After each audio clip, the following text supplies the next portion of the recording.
The views and opinions expressed by presenters and guests are their own and do not necessarily reflect the official policy or position of Parasearch UK Radio or its affiliates and sponsors.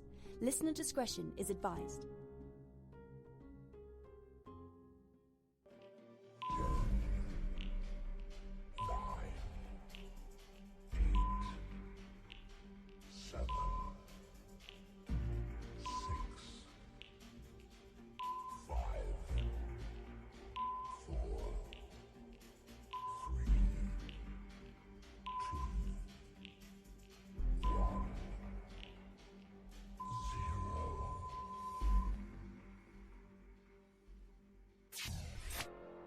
You're listening to Paranormal Concept right here on Parasearch UK Radio with your host, Paul Rook.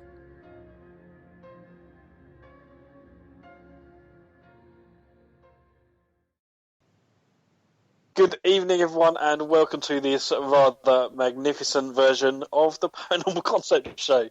I'm your host, Paul Rook, and on tonight's show, we are joined by Kerry Greenaway, as always. Hello, Kerry. Hello. Hello, how you been? I'm good, thanks. I'm really good. Cool. You up to anything at the weekend?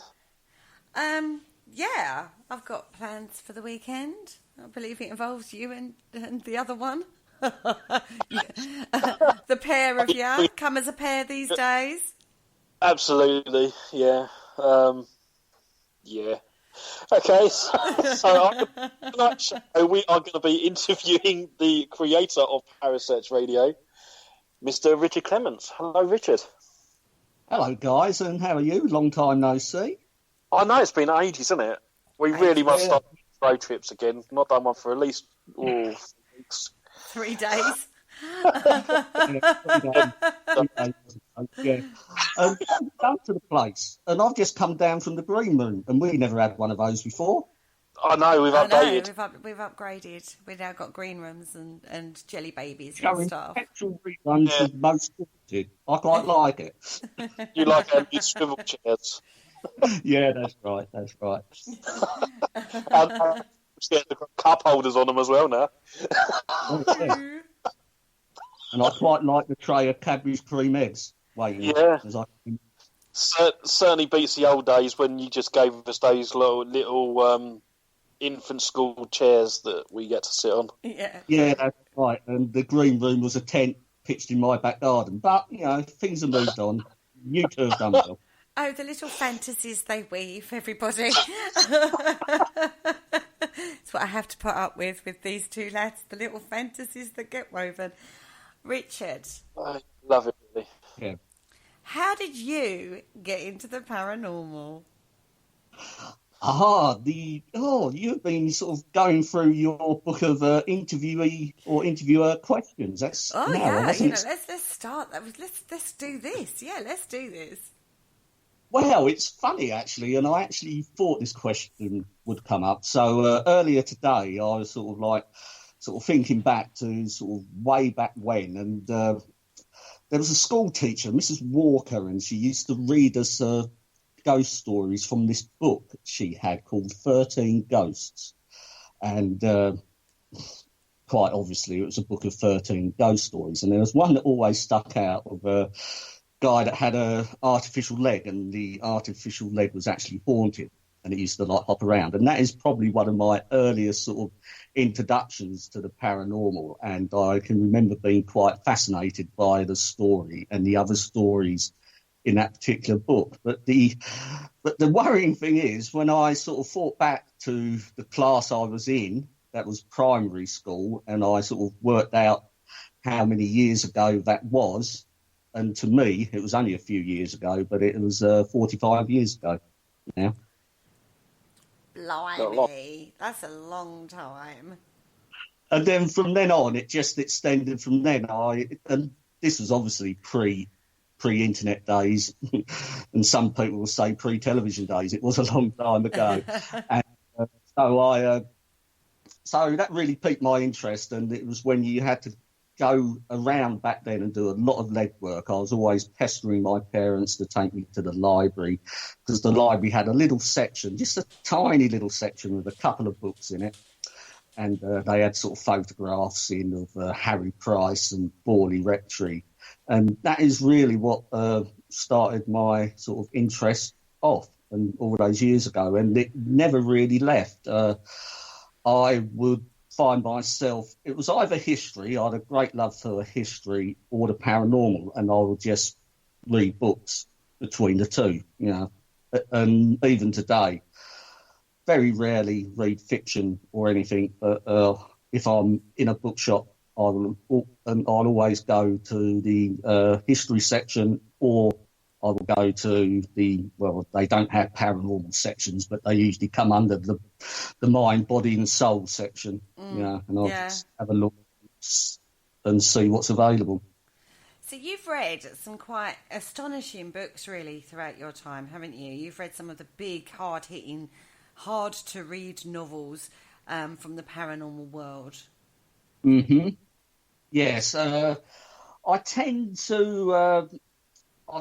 I've read my fair share of fluff, but I will sort of get hard-hitting sort of books from academics in the field, and I don't tend to read them in one sitting or everything. I will use them for sort of like research purposes and just to delve in or out of. I mean, I do have quite an extensive library. I mean, I haven't invoiced it recently. They're not strictly all paranormal, but I would say I've got coming up to close to 2,000 books in my library now.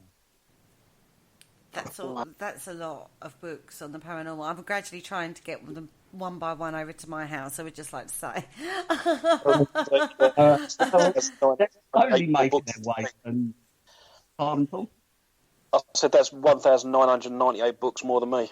I've always been a great lover of books, sort of like for a long time, because the funny thing is I'm actually dyslexic and I couldn't actually read for a long time, especially in my younger days at sort of primary school and stuff. And this is why I've always been drawn to sort of like, so my way of actually going about of acquiring information was actually watching documentaries and stuff like that. But I actually sat down one day with a couple of books and actually just taught myself to actually sort of read. And it all took off from there, actually. What was the first time that you started to come away from the ghost story and start looking into different theories and stuff? What was the first time you sort of went, hang on, there's more to this than just the ghost story? Can you remember?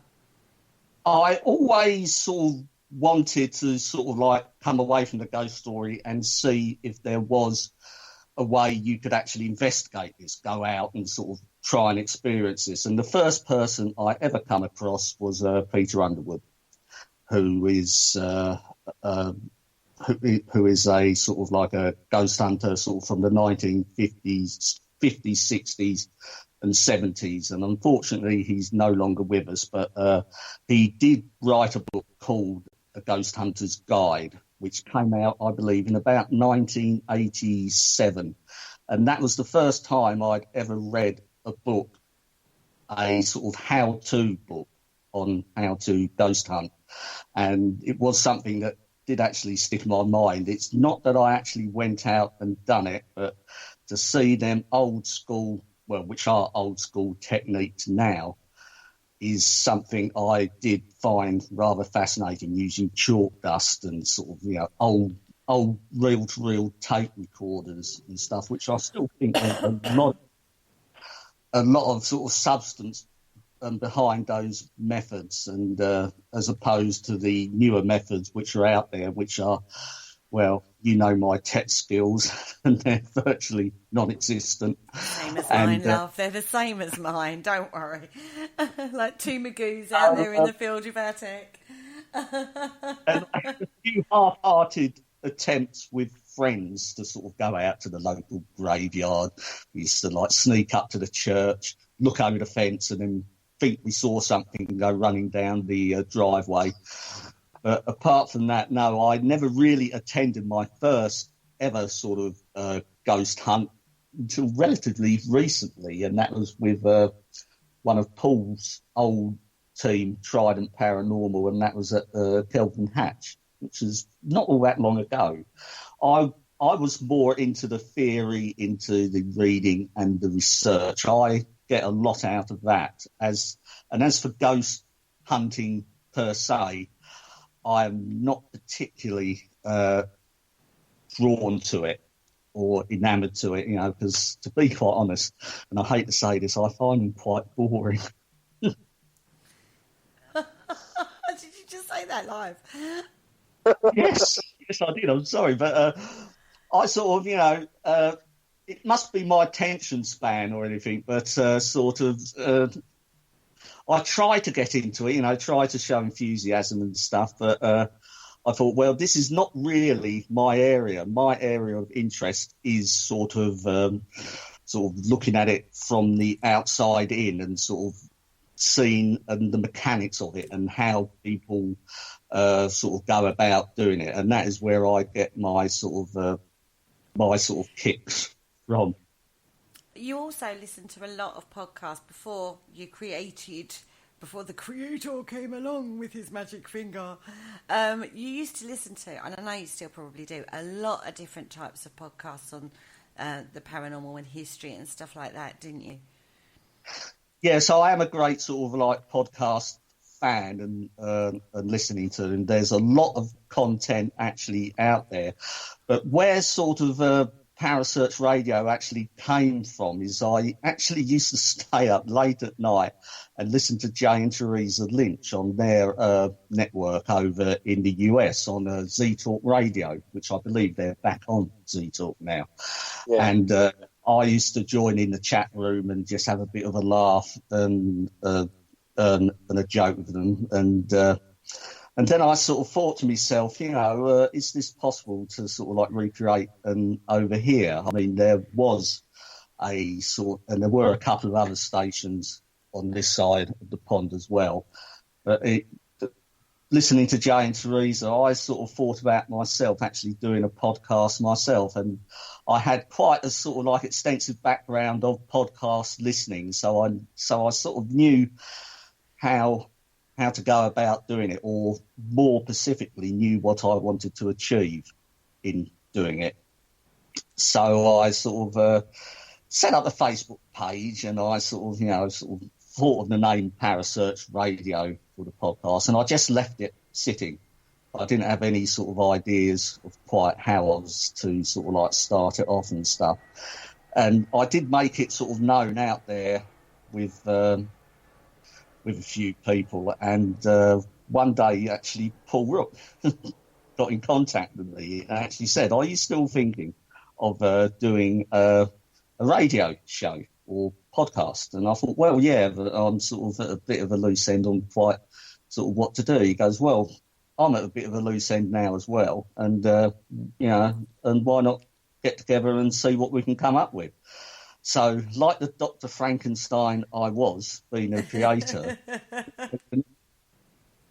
so me and Paul arranged to meet up at at my private offices at McDonald's Limited, and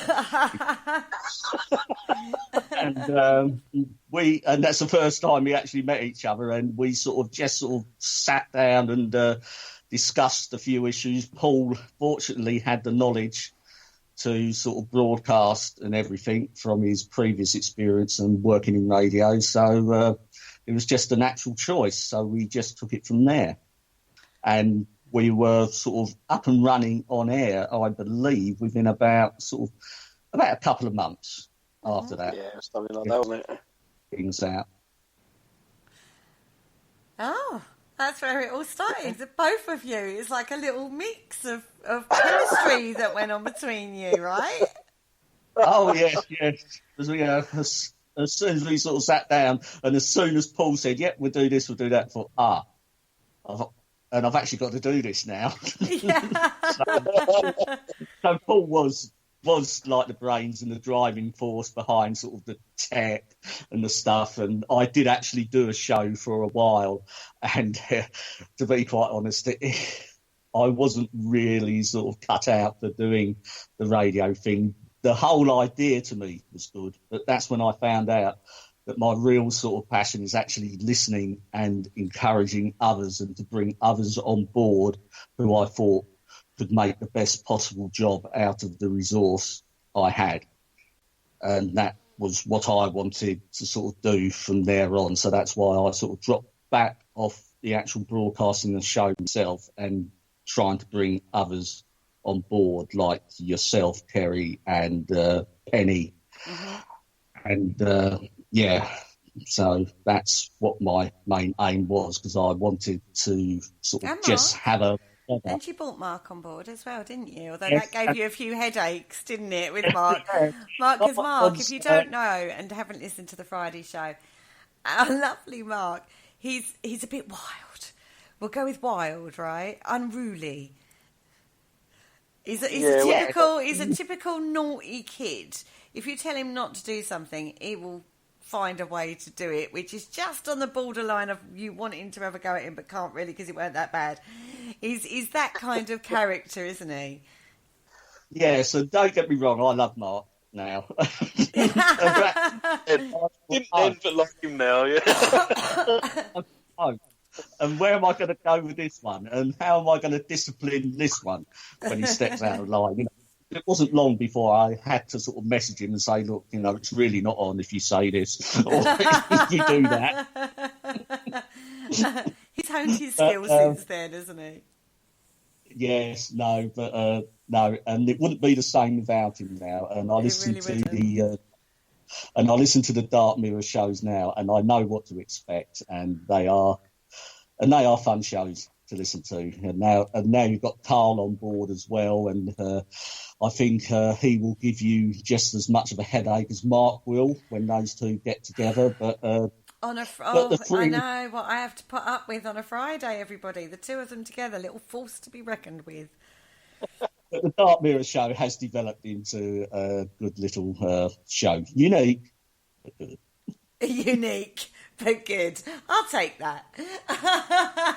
He had to be nice because I'm right in front of him about the Friday. But this is the thing. I mean, you think of the people that you brought on board out of the team. There's 5 that you brought on board that are still and doing absolutely fantastic. You know, I'm not talking about myself. I'm actually thinking more in the lines of Penny. She's literally found her feet and flown with it, hasn't she? And you must be so proud of that. Yeah, so I'm particularly proud of sort of like what Penny's done and what she's actually achieving now, because my sort of what I could give back is, obviously it's not a paid job, you know.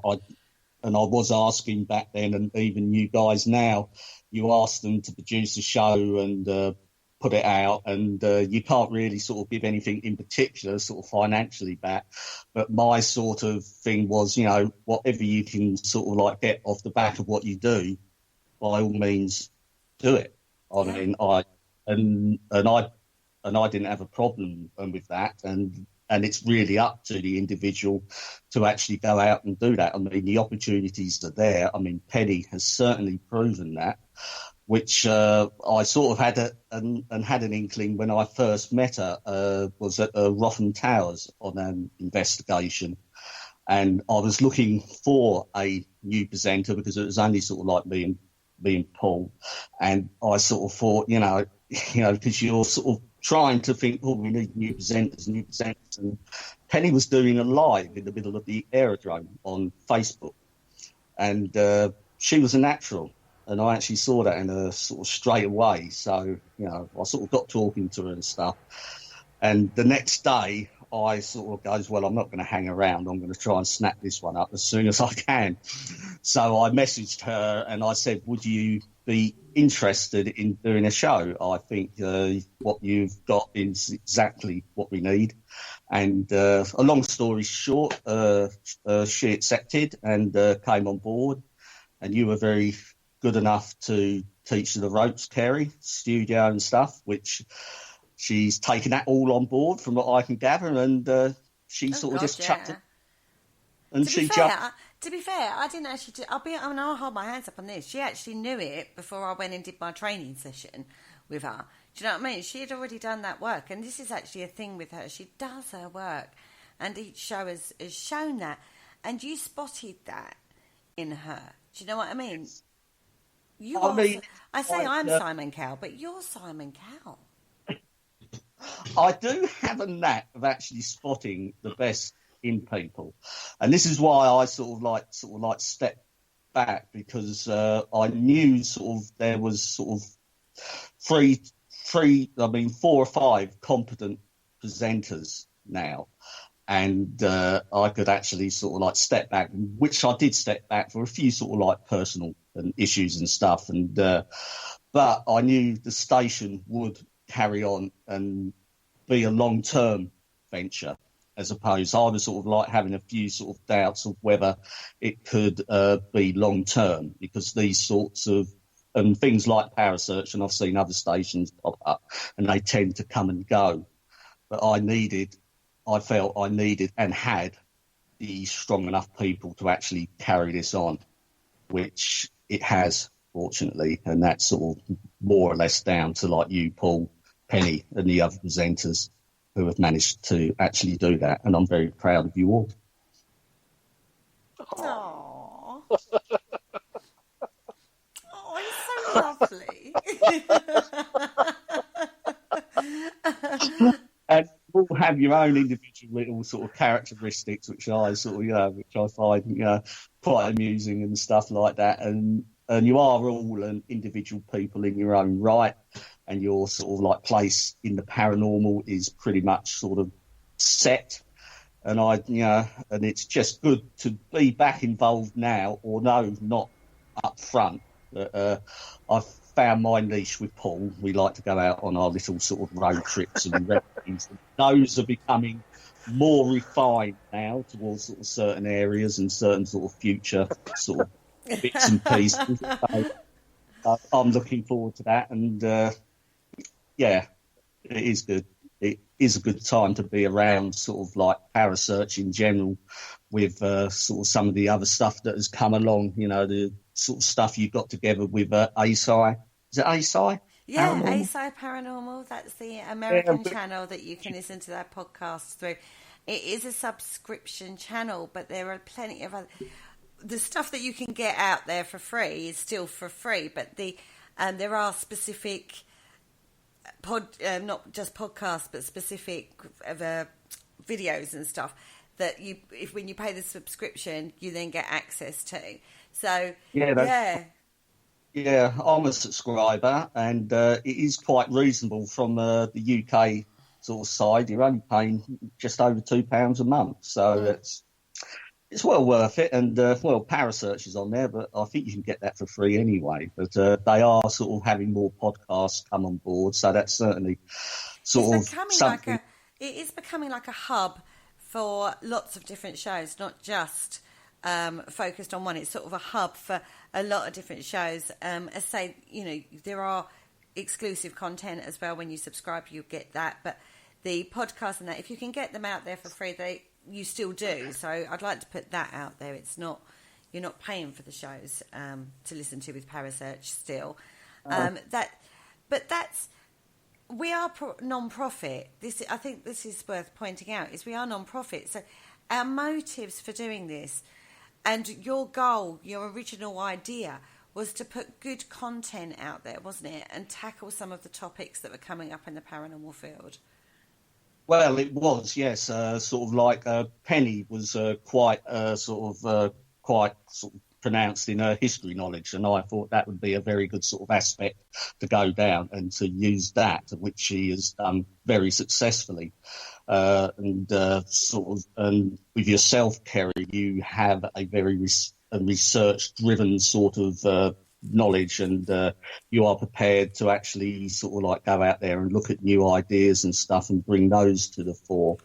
And that's the same with Paul. I've seen Paul's paranormal journey come along and a long way since when we started, because when we started, Paul was still heavily involved in event organising and stuff like that with his company. But I noticed now he's come away from that and concentrating more on radio and on presenting the paranormal to a wider an audience and through his experience. The same sort of like with Carl and Mark. I mean, they've both got a wealth of experience, and they are sort of sharing it. And with Gemma and Joe, they were later additions.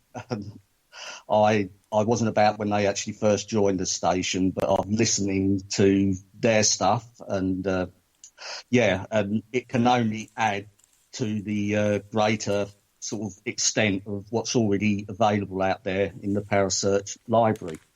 And I'm very sort of pleased that everything that is done radio-wise is sort of my aim was to have it sort of free to air, and the content and information given is free for those who want to pick it up and run for it. I do have a sort of like mantra on my Facebook wall, which is founder of Parasearch Radio, exploring the world around us and helping others along the way, which I think sums it all up, really.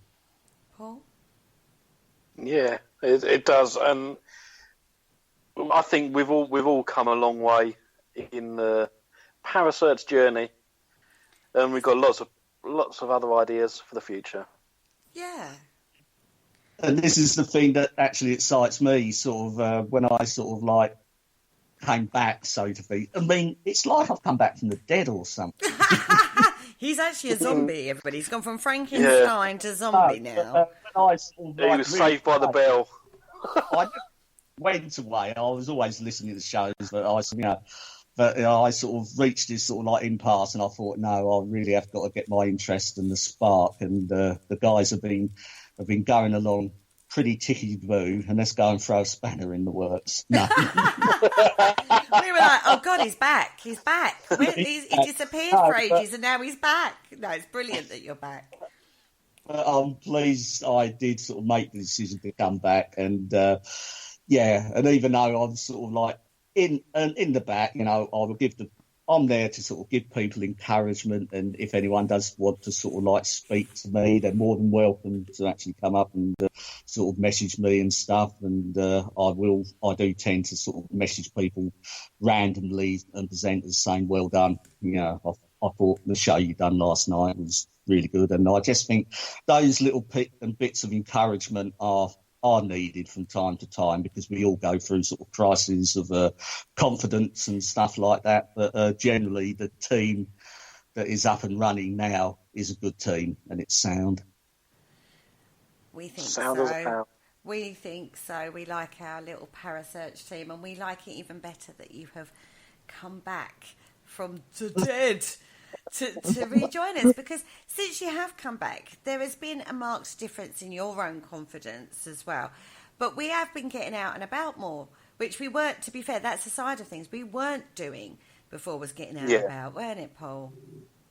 It was, and I think, I know Richard enjoys his history, and I just thought that the road trips was a really good idea, because we could then do live feeds from some of the locations and tell people about where we're going, which might spark their interest in going about and looking at other historical places, not just for the paranormal aspect of it, but we were telling ghost stories and legends about the areas that we were going to. But I think we went to places like Woolpit.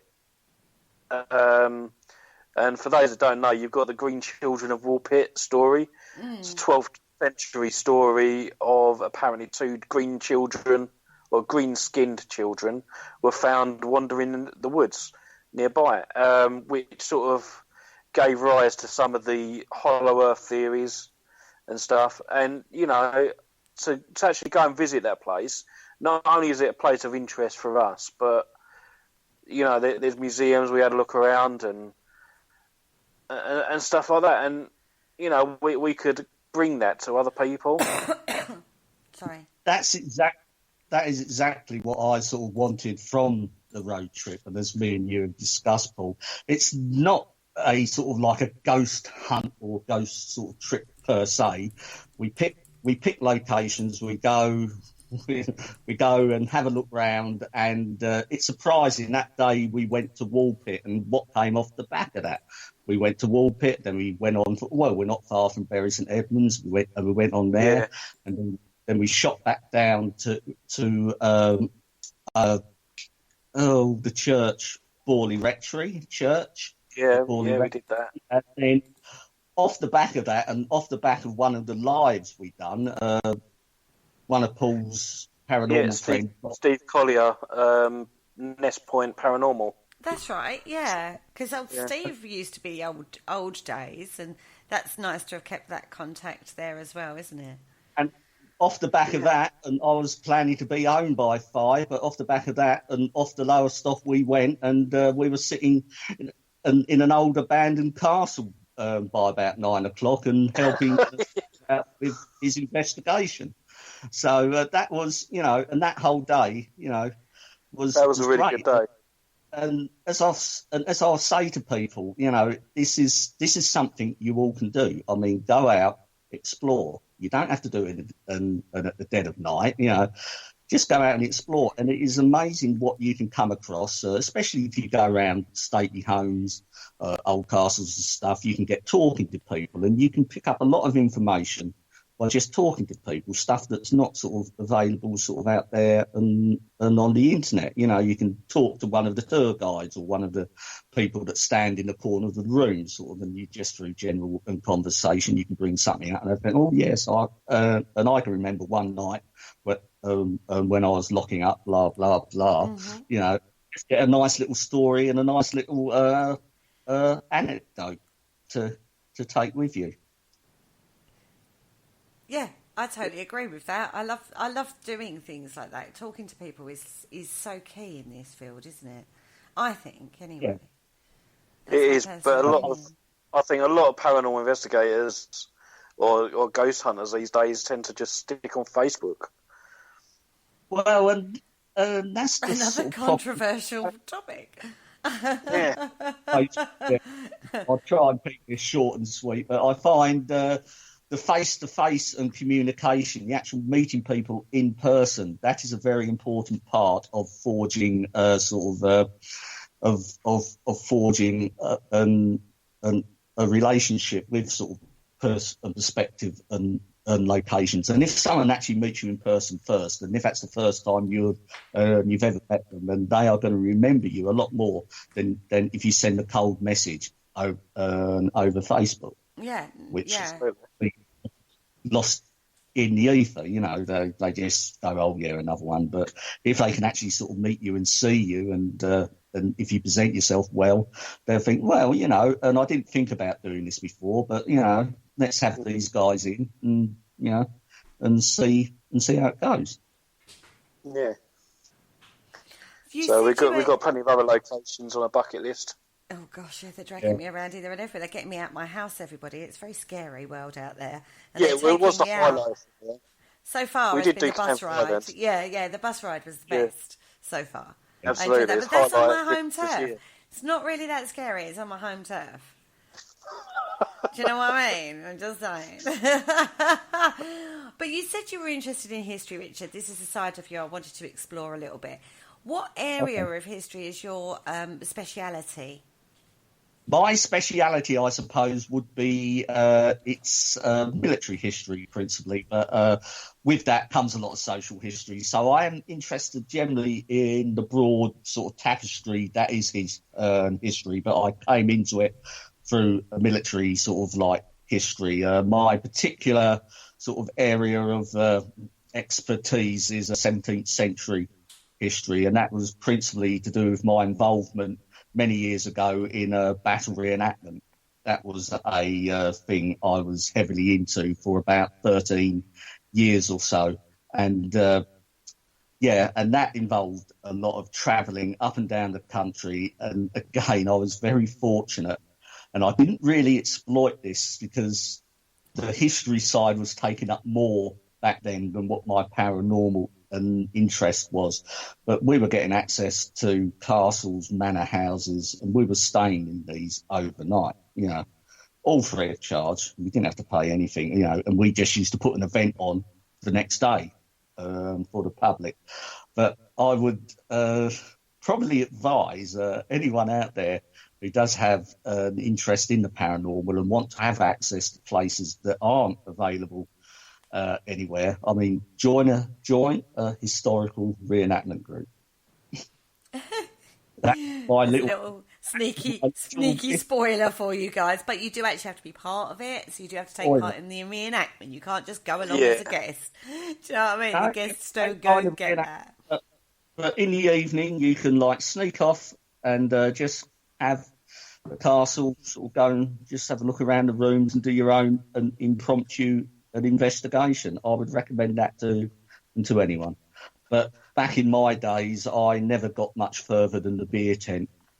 They're going to do this. They're going to drag me along to a reenactment one night, aren't they? Just to do this. I'm like, oh my God, I'm going to dress up as a wench. I still have some contacts, and that can be arranged. We'll get you dressed up as a wench. Oh, well, rock that look. That's all I can say.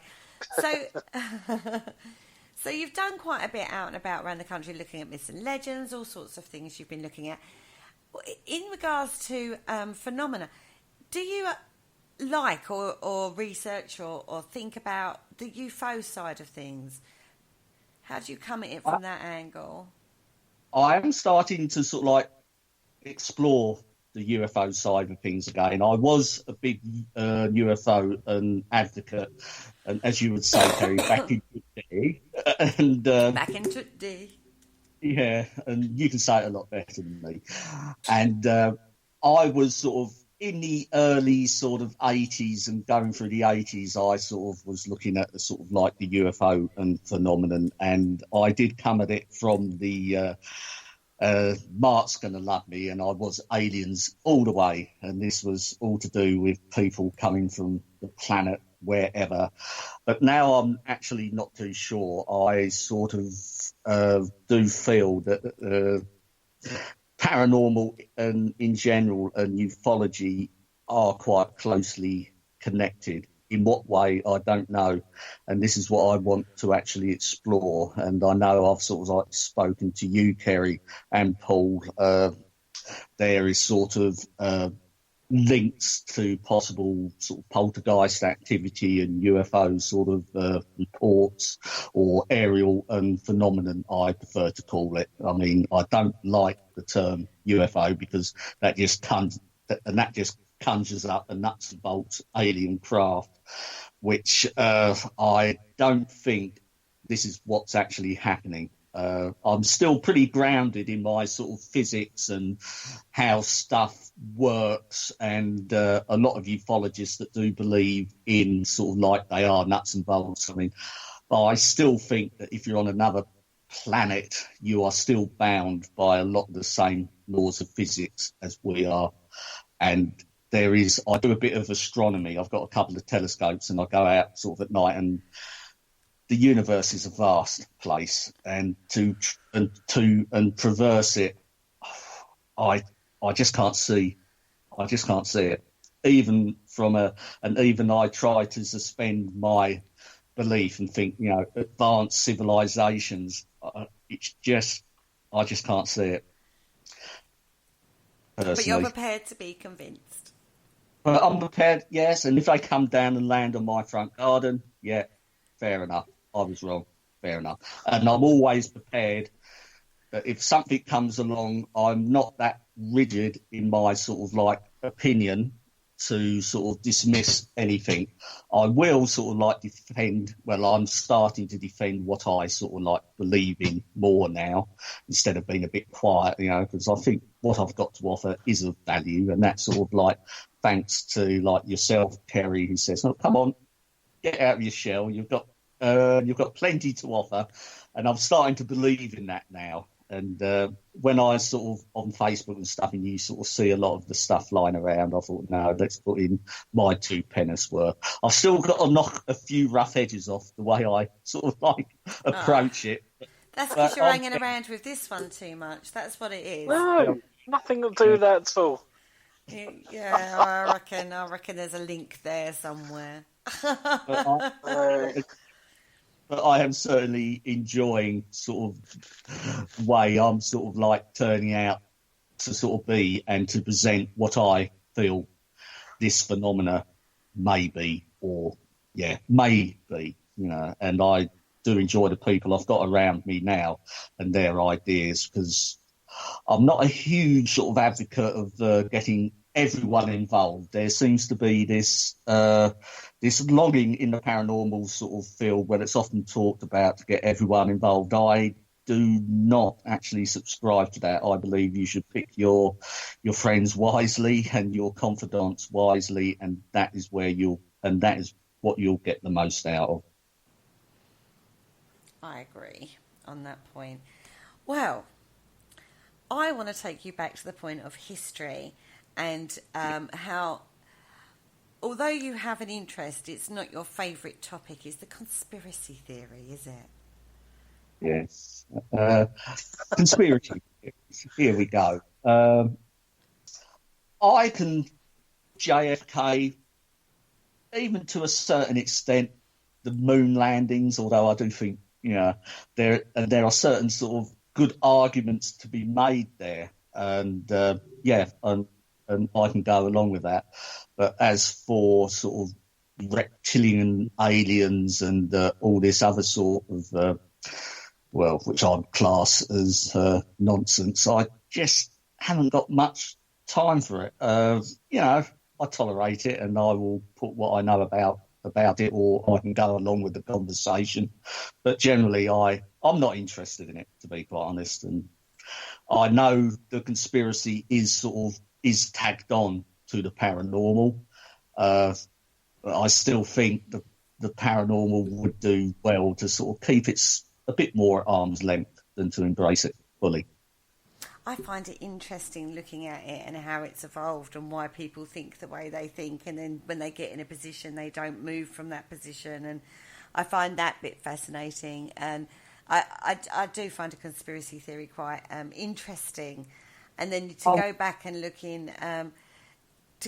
it, like when we've done the moon landing talks and shows and stuff like that, I just find things fascinating, and now how people will take a fact or what they think is a fact and twist it to make it fit their conspiracy theory.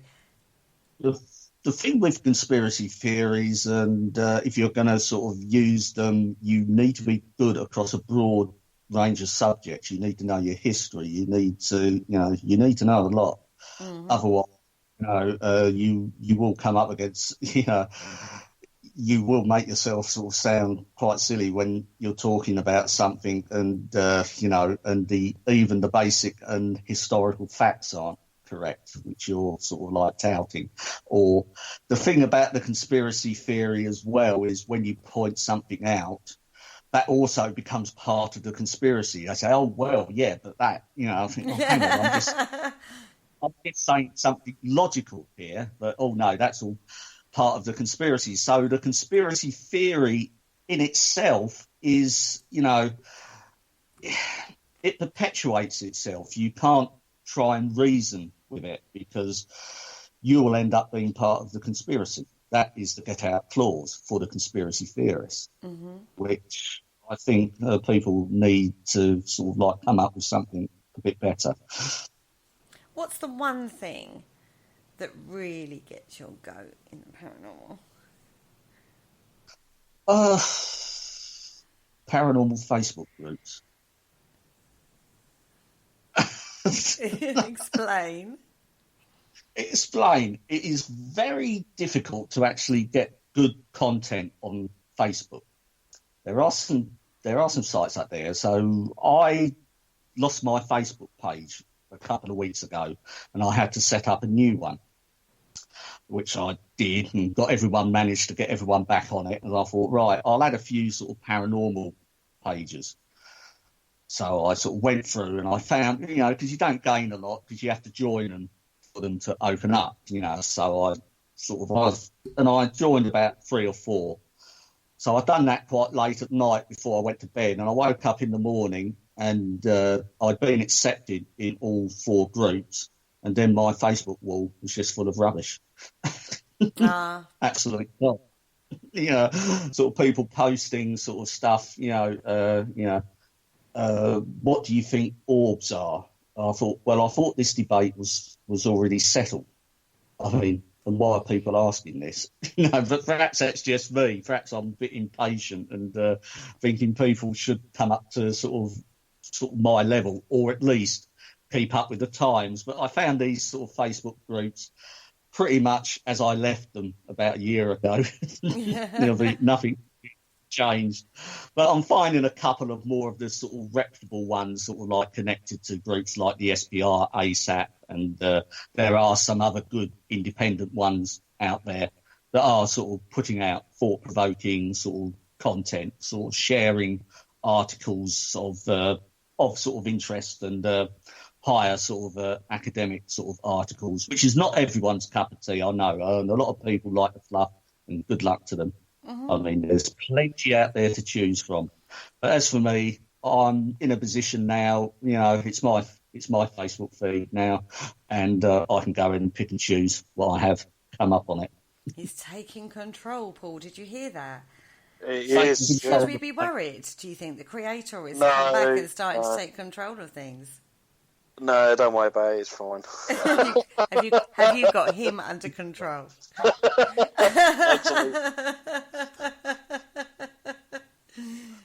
Paul?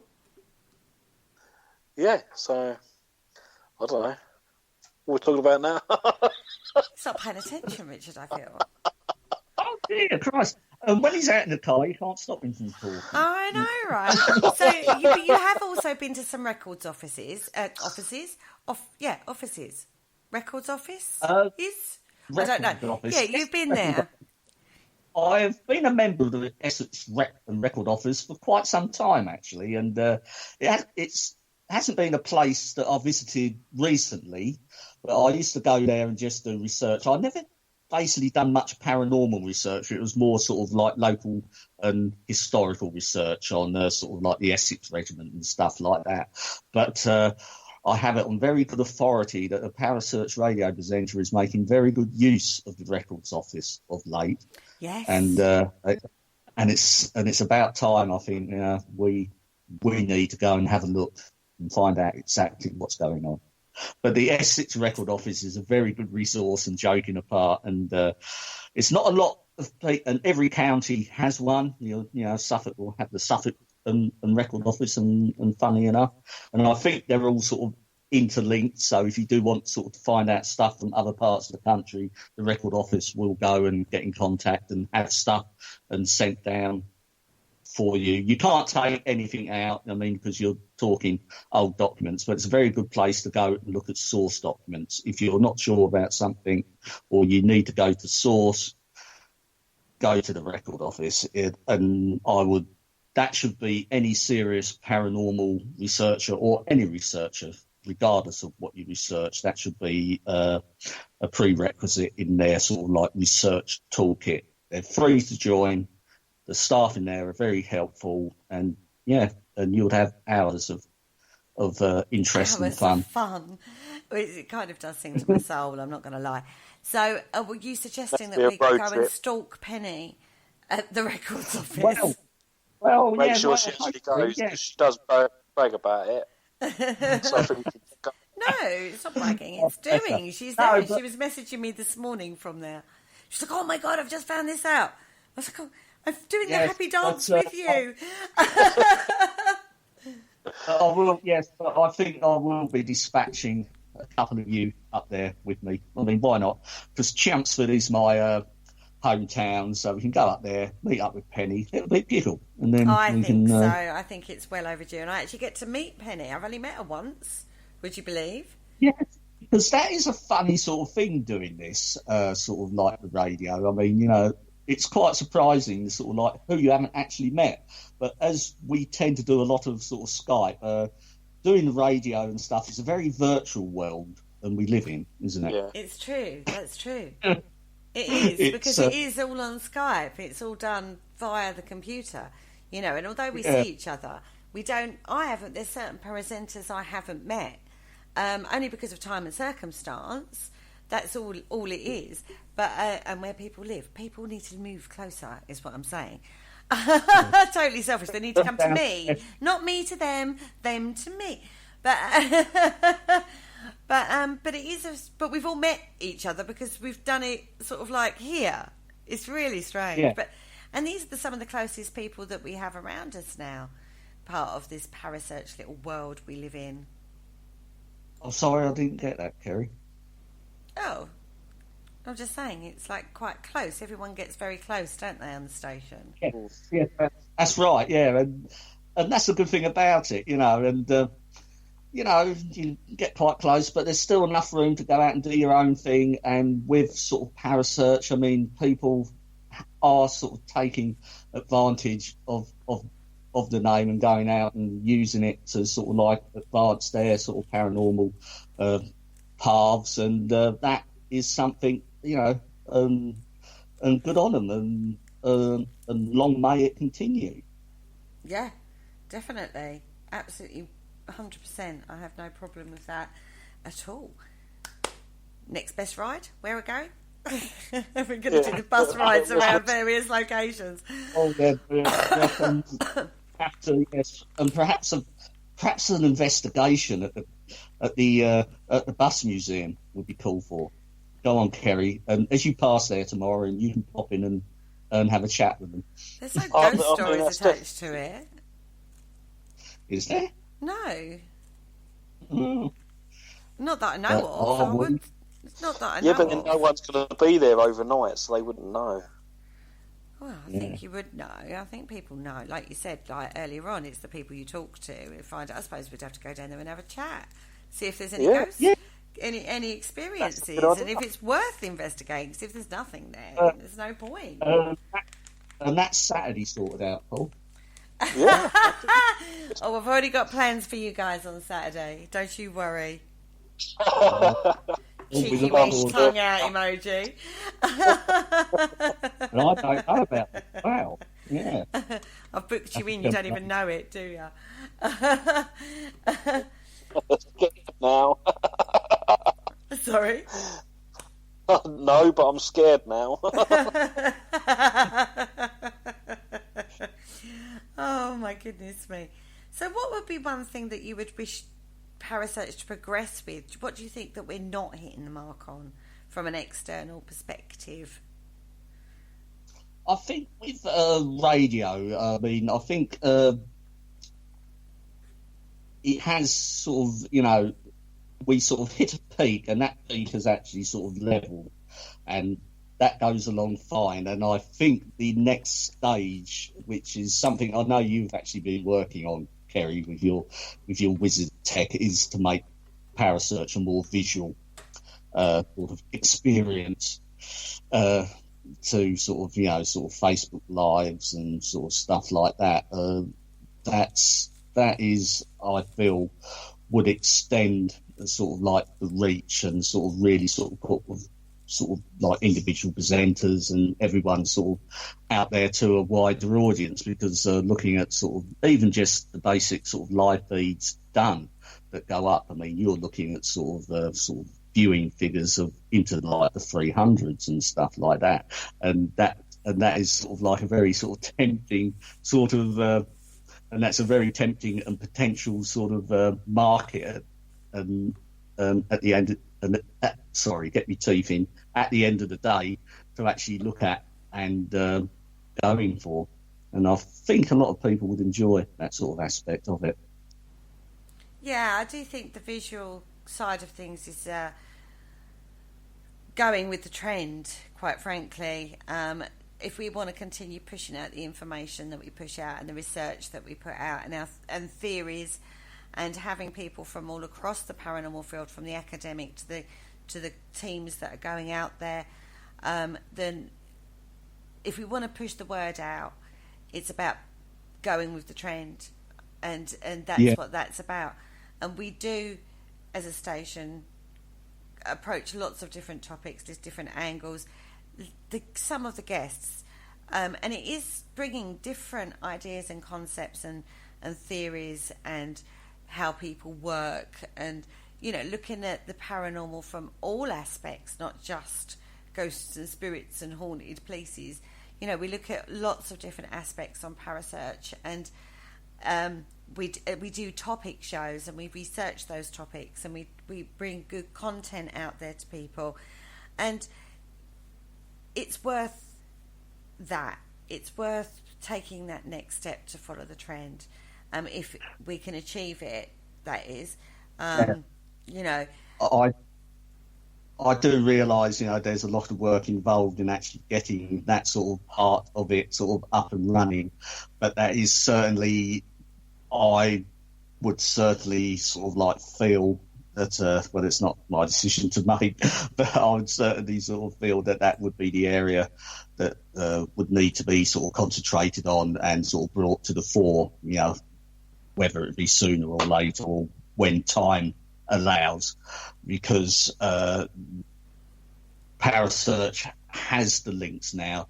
You have a wealth of guests behind you from all aspects of the paranormal, and to offer them a different sort of medium and platform to get out their sort of work, because Parasearch, and it's a two-way thing. I mean, we don't do it just for ourselves. It's done for everyone else, and people that come on as guests and stuff, I like to consider them, for the time they are on, to be part of Parasearch. And even when they go away, and they've been a guest on Parasearch, they will always be a part of Parasearch, to be called upon, and hopefully they want to come back and stuff. And this is where the presenters like yourself, Paul, Penny, Carl, particularly as well, you have got a lot of contacts out there now, and you do keep in contact with them post-show, so that is very important. So you are building, and Parasearch does have its finger out there in a very broad area of the paranormal, and that is something that has been built over the past, how long has it been now? 3 years? Mm-hmm. I do. And it is quite, I think me and Paul both feel that we class it as the Parasearch family, really, don't we? Because we are, as we've always said, we try to remain impartial and show different perspectives on situations. We won't just sit there and attack from one angle. We'll look at a situation from all angles, which is showing different perspectives from different angles, because the paranormal community itself is split into events companies and small teams and independent researchers, and there's a lot academics. There's lots of different pots of people, I suppose, if you like, following their own paranormal journey. And Parasearch is that umbrella place where it's a respectful, every opinion matters. If we've got questions, we'll ask them, and put them out there. I do apologise. For some reason, aeroplanes are flying really low over my house. It's a couple of weeks this has gone in for, and I might have to complain to the airport. Well, season, isn't it? They all want to get out of Southend. No, do they not know I do a show between 9 and 10 on every night? Come on now. Oh my God. The plane back to Benidorm, it's probably but as you say, Kerry, this is sort of, Parasearch can tackle the lighter sort of subjects, that are more appealing to your sort of like casual sort of paranormal enthusiast who is just happy to sort of like go out on a Friday or Saturday night and just do their thing, come away from it. I mean, Parasearch will cater for that. And if people are interested in the more sort of middle ground, the bridging sort of ground, to be introduced to new sort of ideas and concepts, and Parasearch, this is an area I think Parasearch is particularly good at. And this is sort of like the area I feel these stations sit pretty much and on its own in sort of listening to other sort of podcasts and radio and stuff. I think Parasearch is certainly sort of up there and sort of holding its own. And plus, if necessary, we can have the professors, the doctors, and give them, and converse with them on their level. And that is all down to sort of like the integrity of the presenters and what they're prepared to actually put in to get the best out of everyone that actually comes on. And it also shows the knowledge and the knowledge base within Parasearch that we can draw upon to actually go out and do the whole lot from the small up into the large. Yeah, even get TV personalities on as well. Well, yeah, I mean, It's true. we always used to say years ago, oh, would it be great we could have him on? He's my sort of paranormal and sort of idol and stuff like that. But as we've all progressed and sort of like grown up together doing this, I mean, most of these people we've had on, Still haven't managed to pin down Zach, though, have I? Well, yeah, but you've just got my body to drool over until he comes on today. Oh my goodness me! Not nice like that. Oh, that's funny. Okay, well, on that bombshell, quite luckily, we've actually come to the end of the show. So we'll leave that thought with you. So, yeah, I want to thank everyone that's joined us in the chat room. Richard, thank you for joining us tonight. It's a pleasure. It's a pleasure. It's been interesting interviewing you for a change. So, yeah, thank you, everyone, for joining us. Thank you, Richard. Thank you, Kerry. And it's a good night from me. And it's a good night from me. Thank you for listening. Don't forget to join us for more shows throughout the week. Find us on Facebook, Twitter, and the World Wide Web to keep up to date with all the shows right here on Parasearch Radio.